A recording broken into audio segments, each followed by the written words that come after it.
औरंगजेब ने ये घोषणा की थी कि ब्रज का कोई भी मठ मंदिर नहीं रहना चाहिए, 84 कोस ब्रज में कोई भी देव प्रतिमा नहीं रहनी चाहिए। आप वृंदावन गए हैं, आपने वृंदावन में गोविंद देव जी का मंदिर देखा है, जो स्थापत्य कला का अद्भुत नमूना है। लाल पत्थर का मंदिर बनाया हुआ है महाराज जी, 7 मंजिल का था वो, इसमें 2 मंजिल है वो। 5 मंजिल औरंगजेब के तोड़े हुए हैं। विग्रहों को छिपा दिया गया था। जो विग्रह आज जयपुर में गोविंद देव जी विराजमान है, वो उसी मंदिर के विग्रह हैं। और इस मंदिर को कैसे ध्वस्त किया जानते हैं? ये 7 मंजिल के मंदिर के ऊपर जो शिखर था, उस शिखर में मणि की मंजूषा थी, और उस मणि की मंजूषा में एक गाय के घी का दीपक रखा जाता था रोज रात को, बड़ी बत्ती वाला। और उस मणि के कारण उस दीपक का प्रकाश पूरे वृंदावन में होता था रात को,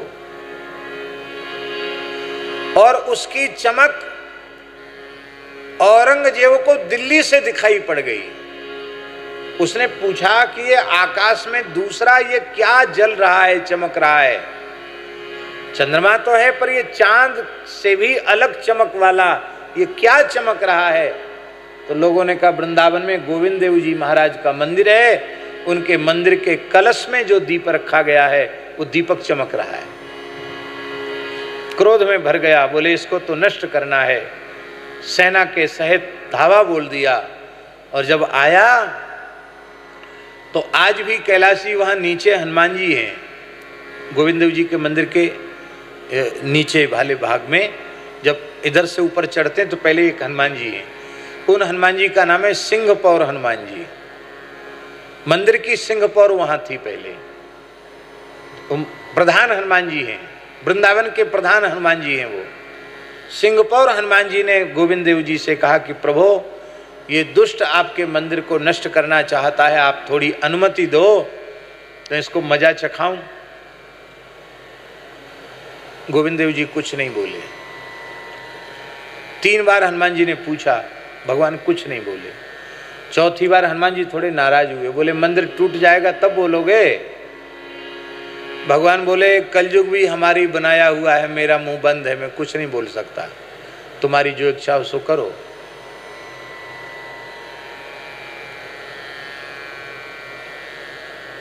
दो मंजिल बचे थे केवल, 5 मंजिल तक टूट चुका था मंदिर। तब हनुमान जी से नहीं रहा गया, बोले ये तो देंगे नहीं, और अब लोग भूल जाएंगे कि वृंदावन में गोविंद देव का कोई मंदिर था। तो हनुमान जी ने गर्जना की महाराज जी, हनुमान जी ने गर्जना की तो जितने सैनिक थे सब के सब निष्प्राण हो गए, सबकी मृत्यु हो गई, सारे सिपाही सैनिक मर गए, एक भी जीवित नहीं बचा। कितने सैनिक थे महाराज? 10,000 सैनिक थे, सब मर गए एक साथ।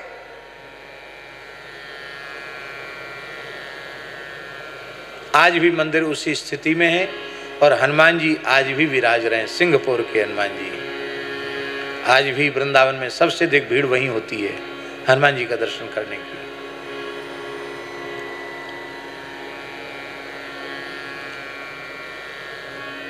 यहाँ से तो ये सोचा यहाँ तो बाद में करेंगे, तो बहुत बड़ा नुकसान हमारा हो गया। और कोई ब्रज में है जहाँ ज़्यादा भीड़ होती है?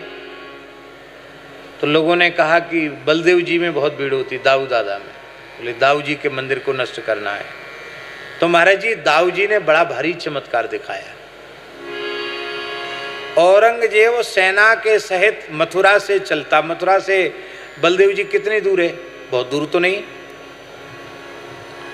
दिन भर चलता और शाम हो जाती, पहुंच नहीं पाता। पूछता बलदेव जी कितने दूर है? तो बताने वाले लोग कहते 8 कोस। कितने कोस? 8 कोस। महीना भर चला सेना सहित, और रोज शाम को पूछे कि अब और कितनी दूर है दाऊ जी? बोले 8 कोस। महीना भर चलते चलते 8 कोस पूरे नहीं हुए। बड़ा क्रोध में भर गया, बोले बड़ा विचित्र चमत्कारी देवता है भाई, इसकी तो खबर लेनी पड़ेगी, नहीं तो इस्लाम खतरे में।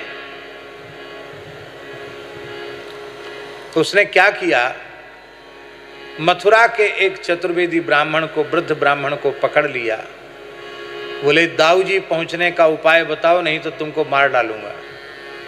ब्राह्मण बेचारा डर थर थर कांप गया। उसने सोचे प्राण तो बचाने चाहिए, दाऊ जी तो दाऊ जी कुछ न कुछ लीला करेंगे। ब्राह्मण बोला देखो दाऊ जी मनोती के ठाकुर हैं, उनको मनोती मांगोगे तो पहुंच पाओगे वहां। मनोती जानते ना, कामना रखना।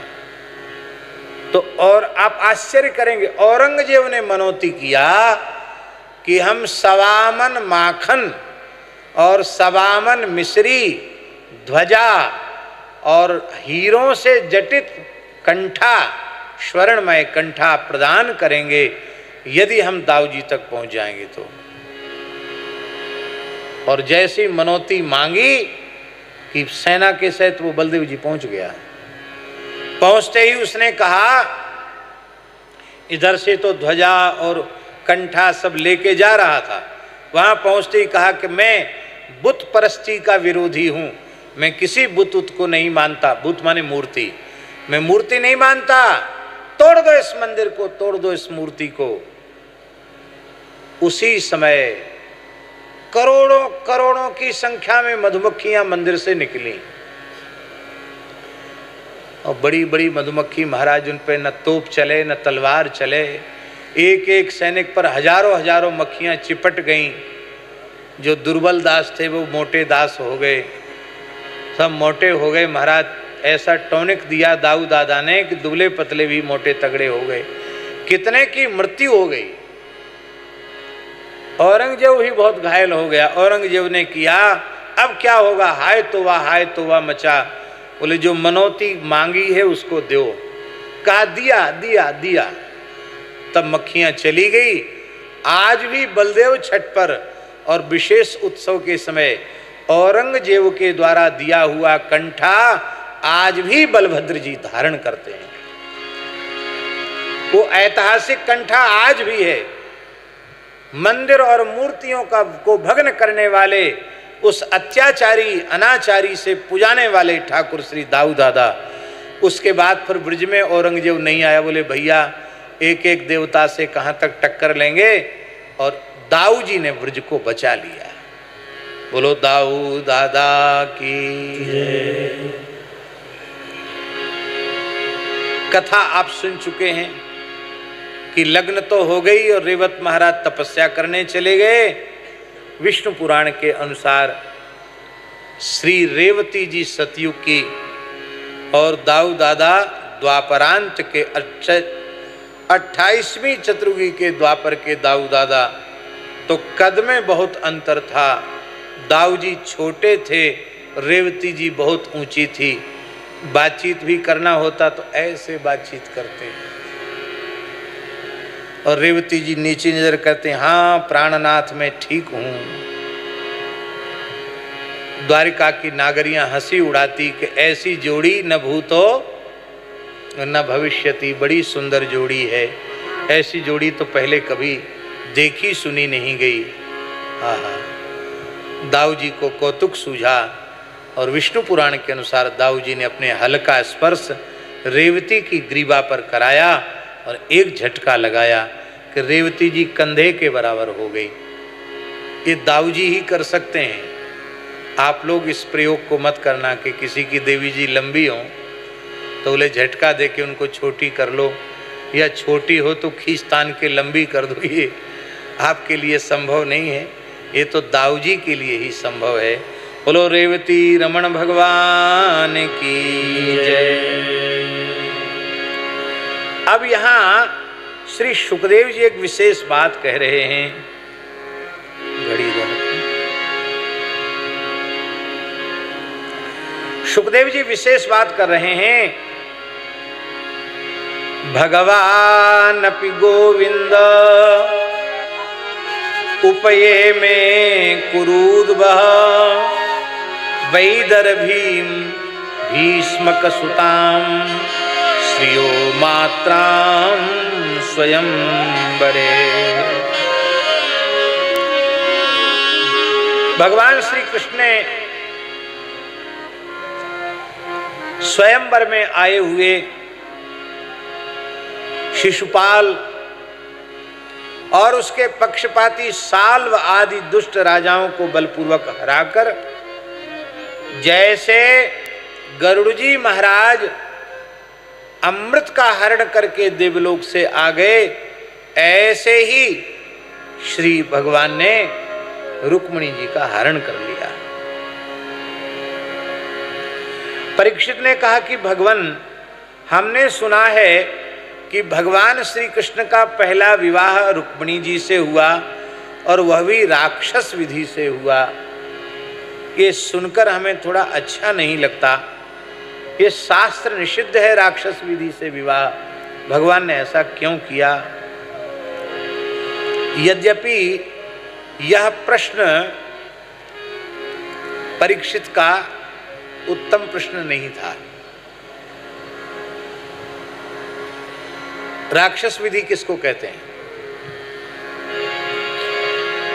कन्या की भी इच्छा नहीं है,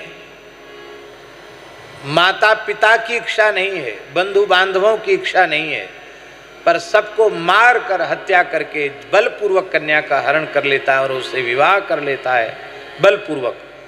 उसको राक्षस विधि कहा गया है।